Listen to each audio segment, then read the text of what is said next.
Staying youthful. Yeah. So the first thing, it's how you think about it, first Yes. of all, right? It's very important, your thought process about it. If you think in terms of, what if I had the capacity to get better? What I say is we live in a universe of infinite possibilities, true?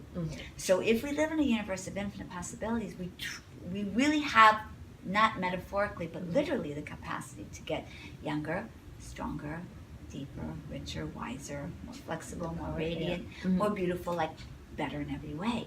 So if we take on that way of thinking, how we approach our day will be very, very different than if we approached our day with no possibilities or little possibilities in our life. The awareness that we have infinite possibilities in our life, and that it's this wonderful opening that we can grow into and become better in every way, that's exciting. Then we can, every choice we make based on that will be an expansive choice, not a pejorative, like downhill cycle choice. So that's the first. So second of all is, if we think of our bodies in terms of being an instrument, we want this instrument to be as clear and clean as possible. So healing and detoxing is my second key. Okay. So you want to so if you think about it, if you have a cup full of dirty water, let's say, you don't want to put clean water into it, right? So we dump the dirty water out. So what we do is we do detox. We detox physically, detox emotionally, detox mentally. And if we have challenges in our energetic field, we can clear all of that. And in doing so, once we release that, then what are we going to put in? So we can do things like we meditate. Just closing our eyes and taking a breath shifts everything. Stop thinking of it. Yeah. I tell a story in my book how my car was broken into, and I was having a very difficult time in my life, and I won't tell the story of exactly what happened, but literally by taking a breath, it had a miraculous outcome. They discovered the things that were stolen in my car, and it was unbelievable, the outcome. And it literally was from, the choices were to go this way or this way. I could either go, this is the last thing I need. Go. This just sucks. Like I could have gone there because everything. There were so many things in my life was not going well. But what I did instead is I went, and in that breath, I heard a whisper, and the whisper said, "Go do this. Go do that." And in following that guidance and direction, I got all of my things back. My purse, my bag, even where to look for it. Yeah, amazing. So it is. Can I tell the story? It's actually quite incredible. So after I took the breath, the first thing it said was go to my sister. She lived about a mile away, and so as I was driving down the street, I stopped at the intersection. I was driving to the intersection, and I hear the voice say, "Turn down the alley and look in that garbage bin." And I've been guided by this voice my whole life, so it's not like this was unusual for me, even as a young child. But even I went, "Are you kidding me?" What do you think his voice? The voice of God or something? I believe it's you call it what you want, the universe. Some people call it angels, some people call it God, some people call it our higher self, some people call it the wisdom, some people call it supreme being, some people just call it the all of, the wisdom and of collective consciousness. It's called by many names, but it's just some people call it our inner guidance. I don't really care what we call it. For me, it's more important how do we listen to it. Okay. So Severine, I turned around a U-turn, I went down the alley, parked my car, I opened up the garbage bin, and there's my bag. Wow. Sitting right there. Yeah. And amazing. I was like, oh my gosh. So then what I did was my logical mind went, what would be the logical thing? If the bag's here, the purse would have to be here too, because they stole my bag and my purse. Oh, okay. So the first thing I thought of, well, the bag must be here too. So I start rifling through the garbage, and I hear the voice saying, "It's not here, sweetie. Go home. Go to your sister's house. Cancel the credit cards, and then take a breath, and the next step will be revealed to you." So I said, okay. So I did, and then the next step was go back to your house. And I didn't argue, went back to my house. As I was parking my car, there's a policeman walking down the street with a garbage bag, holding a garbage bag like this, walking down the street. And I look at the garbage bag, I look at the policeman, I said, he has my purse.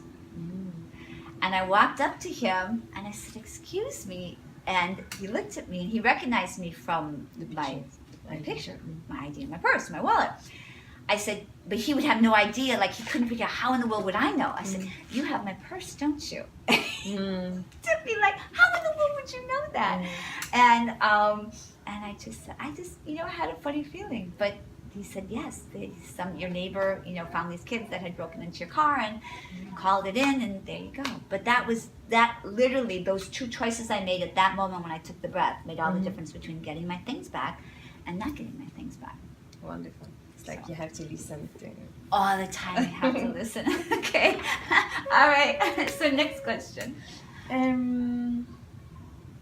What is a perfect day for you? Oh, being here with you and sharing. Thank you. Certainly.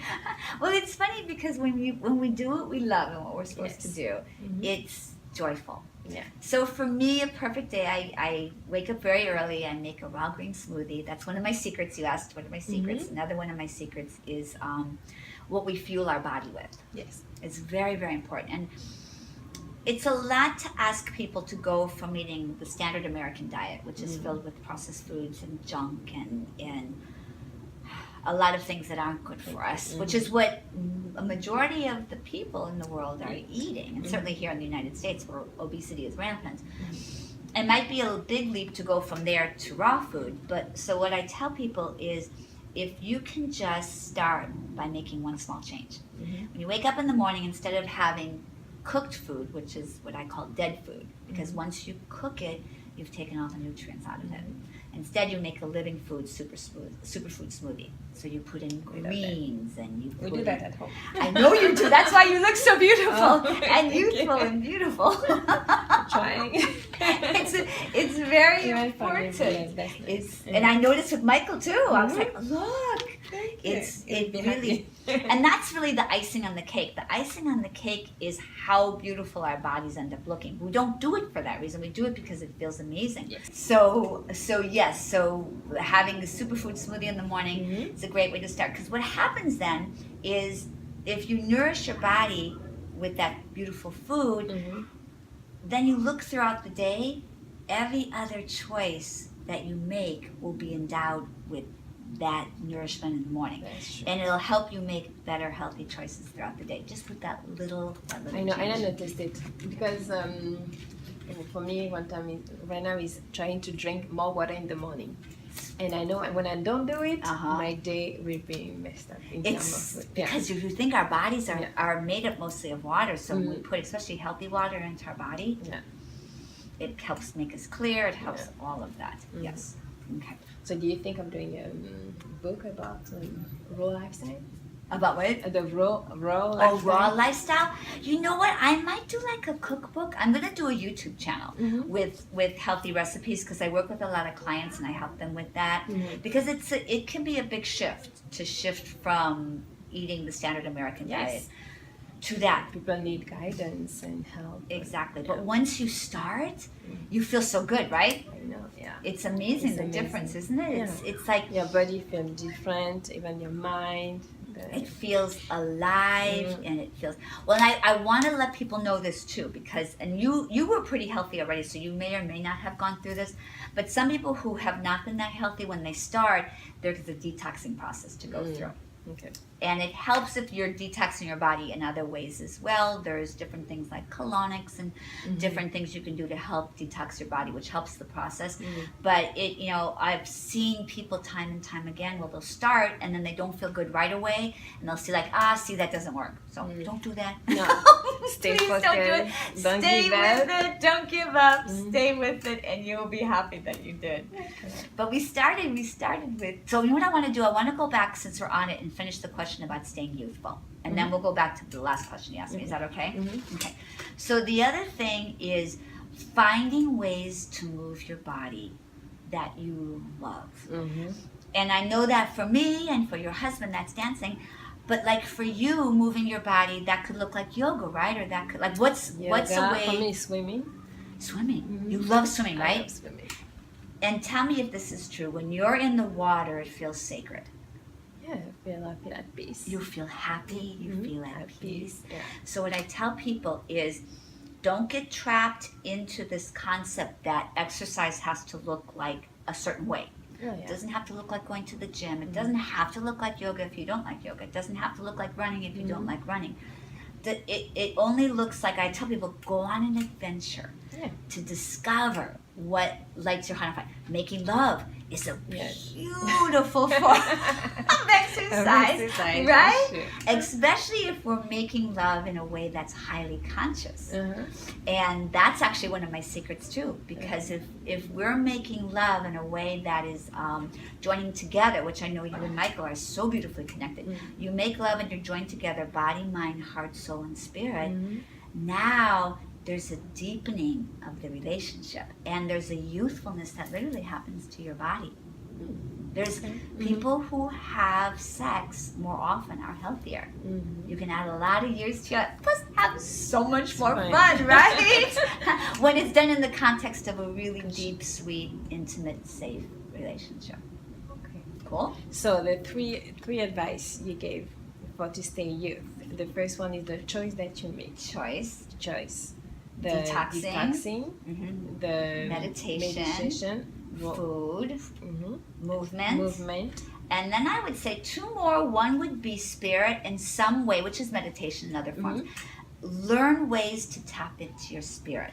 Because what I say is, when we go into the meditative state, we literally, not figuratively, but literally are stopping time, because we're stepping out of the third dimensional realm and we're going into higher realms where space and time don't exist. So when you do meditation, you just stay quiet in your room? There's a lot of ways to do it, but I really want to reiterate this last thing because it's super important that people get to know this.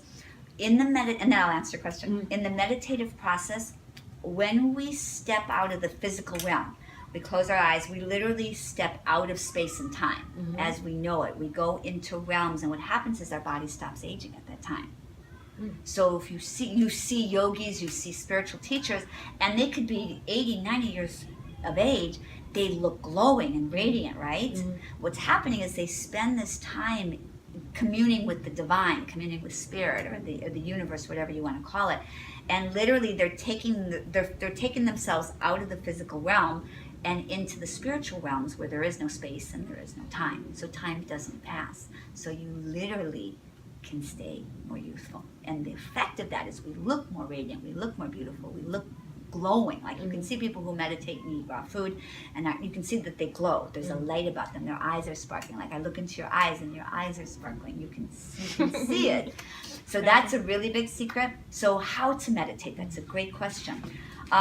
There's a lot of people, every person is different. So some people who have more ease sitting still, they could probably just close their eyes, follow your breath in and out. What I teach people, if you know anything about the chakras of the body, I always tell people just put your attention into the sixth chakra, which is right, if I put a line between the forehead here and the back of the head and between the ears, if you draw two lines there, sitting right there is the pineal gland, which is the center of the sixth chakra. And that is the place where our inner guidance and our inner knowing is. That's where our wisdom sits. And that's where we can help connect with our higher self. But how would you say to someone who doesn't believe in that chakra? In that? That's a great question. What you can just have them do then, they can do breath exercises. You can do guided meditations, are wonderful. I have a guided meditation. There's lots of them on YouTube. You can just Google guided meditation. And what you do is you put the earplugs in, and there's music usually, and then they have a voice. I have some, but the other people have beautiful guided meditations, and the voice will guide you through. And what that does is it gets you, because it's just the analyzer, the analyzing mind that's always busy and thinking. Yes, it's just to stop and to get quiet. And so people can do that. Some people can do it just by breathing and being quiet. Some people, they'll lose their mind. They're like, I cannot do it that way. I have to do something else. So guided meditations are a wonderful, wonderful form of that. Cool? Yeah, cool. Okay. So then the last thing would be community. Like you're creating a beautiful community. When people come together in community, it helps support them. And that's a wonderful way, because when we are with each other, and joyful communication. And like a family can be a community. Certainly salsa dancing is my community. Yes. I'm sure you have, your friends in your community. That brings us joy, and that helps keep us youthful as well. And it helps us also stay connected, not only to each other, but to our goals, and it's a nice support system. So that helps us be youthful as well. So those are the seven secrets. Seven secrets. Okay.